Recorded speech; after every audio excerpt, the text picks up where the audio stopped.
Hello everyone, Ethan here, and welcome back to the second lecture in our series on information metabolism. Now, this is the information metabolism created by Antoni Kapinski in the 1960s, and in this video we're just going to be continuing with some principles, teaching more of his concepts, and going forward with our exploration of information metabolism to prepare for the information elements in socionics. So let's get right into it. The first thing that I wanted to talk about, you can kind of see that I split these two parts right here. The first thing that I wanted to talk about is kind of more related to the first part of the lecture, or the first part in the series that I've done, where the second part is more in line with the topic that I wanted to teach in this video, namely biological laws and value systems. But I felt that it was still valuable to add because there are some notions within it that kind of map onto the stuff that we're going to be looking at in the second part. So let's get right into it.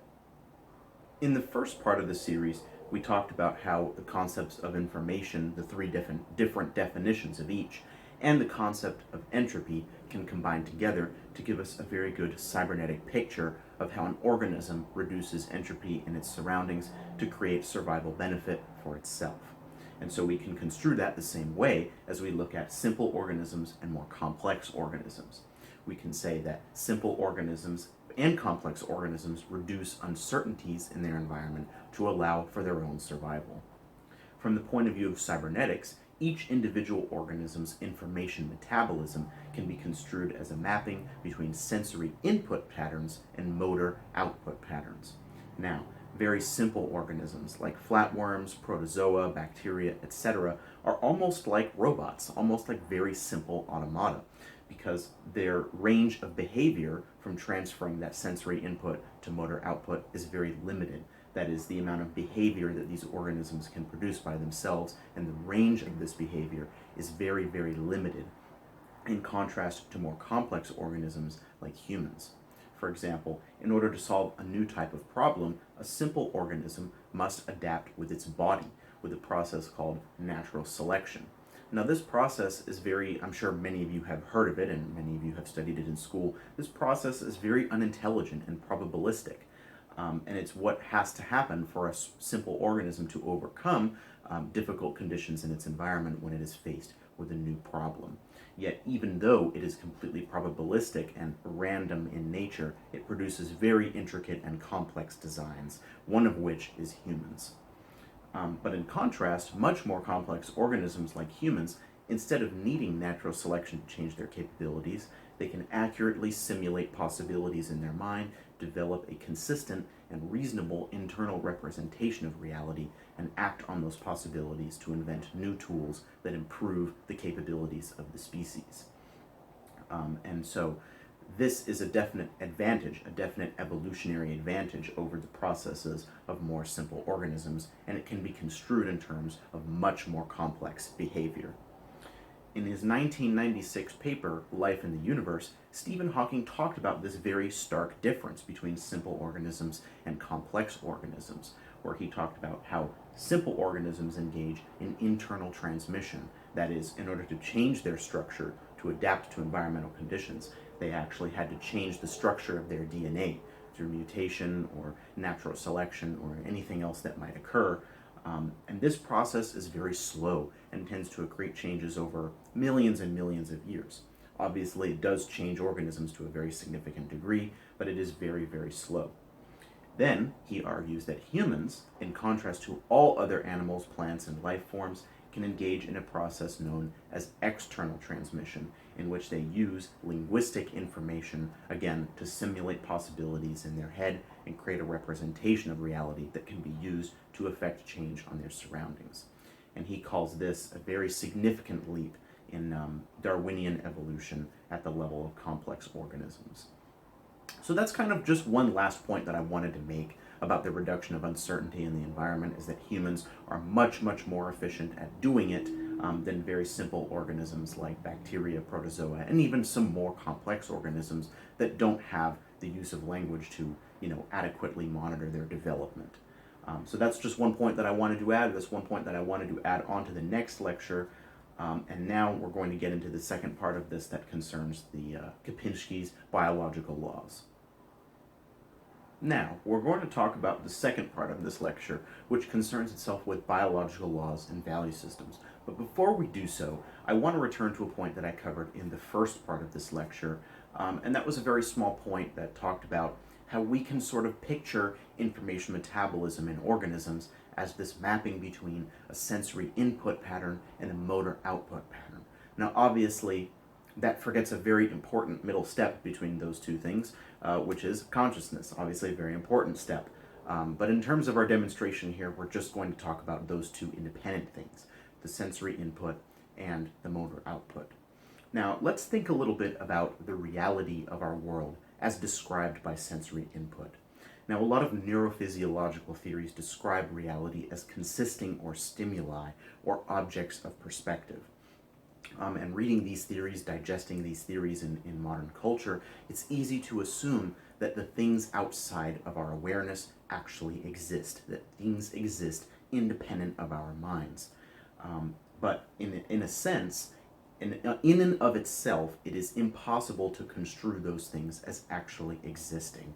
And that is what I call the illusion of objectivity. Obviously, humans developed through natural selection, and they developed in a way that allowed them to create the most survival benefit for themselves, to engage in the most efficient expression of their genes, and for those genes to last over time. Natural selection did not select in humans for the correct perception of reality.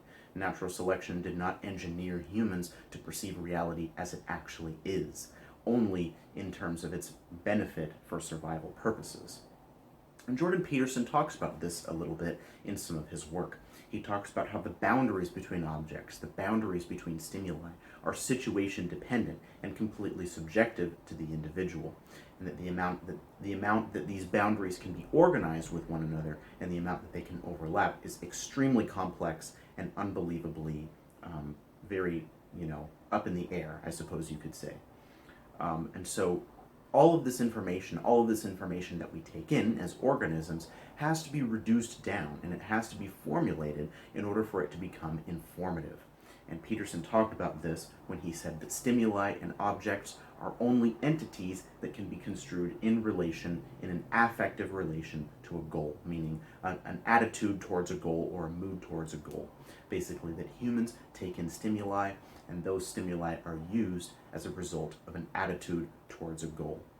So let's get into it. What are the goals? What are the goals of this sensory stimuli? Once we take in the information, we process it, filter it down to become informative. What is the information being used for? That is where we're going to talk about Kapinski's biological laws. Kapinski said that there are two main driving factors that motivate all organisms, big and small. The first is individual survival, the individual's maintenance of its own survival, which is egoistic. It focuses on the individual itself and how it can maintain its own survival. And the second biological law is collective survival, the survival of the species, which is more altruistic in nature. And obviously in our lives, in all of our human lives, daily lives, these two laws, even though they're more diluted in the human, since the human has the capacity for all of this abstract thought, these two laws still create significant ethical dilemmas for the human species. For example, focusing on individual survival versus collective survival. Somebody may sacrifice themselves for the life of another, or they may protect themselves and choose their own survival over others. There are a lot of different choices that we can make based on these two main biological laws. Jung talked about this, and he talked about the realm of abstraction, that because humans are able to think abstractly, because the laws are diluted, we end up transforming the laws into something more than they actually are, giving them a more symbolic or transcendental character. And this can present itself in forms of a higher good or an afterlife, where the law of collective survival can be construed in terms of an afterlife where everybody will go, where the species will continue, and everything will be totally fine. So that's all that I wanted to talk about Kapinski's biological laws, and now let's move to part 3 of this lecture. In the last part of this lecture, I'm going to talk about Kapinski's hierarchy of values. Now, as an organism strives to fulfill the two biological laws that we talked about in the second part of this lecture, The organism also needs a proper way to differentiate signals and integrate information to contribute to those biological laws. And Kapinski formulated this by coming up with a hierarchy of values, basically a hierarchy of how information can be organized to fulfill the two biological laws. The first level in the hierarchy of values is biological, everything that man is given by his biological programming, to the extent that he can act instinctually and on his own. This level is completely subconscious, and it's just concerned with our relation directly towards the two goals. And again, it is focused on the two laws, the individual and the collective. Now we move to the emotional hierarchy, the emotional level in the hierarchy. This one is also subconscious, but it is characterized by complexes, or toward and against attitudes. Complexes are emotional centers that form relations with one's individual emotions and the environment around them. They are often formed by adults early in childhood, traumatic experiences, other significant emotional events that can lead to later decisions in one's life, later relationships, later responses to situations that are grounded in the complexes, these emotional centers that we've built up over the course of our lives, that are fixed by repetition. So the emotional level is characterized by the formation of emotional complexes, and it leads to fixed tendencies, attitudes that we have, and habits that we engage in on our own. Now, the top two levels are called the real hierarchy of values, and Kapinski said that these two levels at the top, these more basic levels, actually handle the majority of the decision making that human beings make in their everyday lives, and they are subconscious. So as a result, you can sort of say that the majority of the human's processing is subconscious. It does not occur consciously. However, there is the third level in the hierarchy of values, which is the socio-cultural level, which is completely conscious, and it concerns our future projection, in contrast to our emotional self-concept. For example, in the emotional level, we may say something like, I am always like this. I've done this before. I do this and that. It's more of a characterization of our self-concept. Whereas the socio-cultural self-concept is more concerned with, I want to do this. This is the thing that I believe. This is what I want to do. So it's concerned with the future projection and our aspirations, ideals, future goals, etc. All of those sorts of things that concern an individual in relation to his wider social environment and how his autonomous personality can contribute to the social environment as a whole. As such, Kapinski also made the note that, if anything, the free will of humans is centered in the socio-cultural level in the hierarchy of values. That to some extent, even though most of the processing of information in an individual, most of the reduction is concerned with the biological and emotional levels, an individual's will, aspirations, ideals, and future projections can influence his behavior to a certain degree, and that is conscious, which indicates that, again, I'm not claiming anything about the free will debate, but that free will, in Kapinski's mind, is a definite factor in an individual's decision-making out in the real world, in the socio-cultural level. So, the end of this lecture kind of marks a very significant time in our information metabolism series, because we've just finished both parts that concern the external processing of an organism, basically how an organism just orients itself in its environment, how the organism processes information, has nothing to do with the actual, well, it has a little bit to do with the actual mental properties of the organism, but in the next two lectures we're going to be talking about how humans have functional structures, how they interpret meaning, and the phases of information metabolism that contribute to our actual thought structures.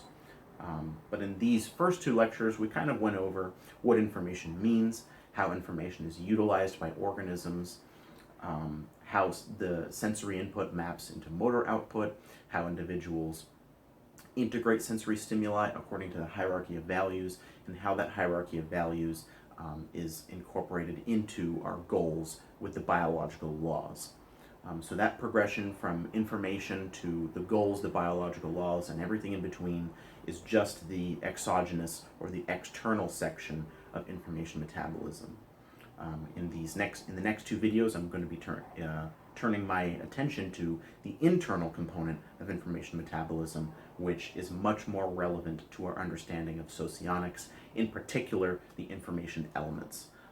So if you're not super scientifically minded, if you're not super intellectually curious, I hope you didn't mind my sort of exploration of some scientific concepts in these first two lectures, but I felt that they were somewhat necessary to get a context for how we are to explore the more internal facets of information metabolism. So if you enjoyed this lecture, please drop a like on the video, subscribe if you want more content, subscribe if you are interested in getting notifications for the next information metabolism videos, and I will see you all in the next lecture.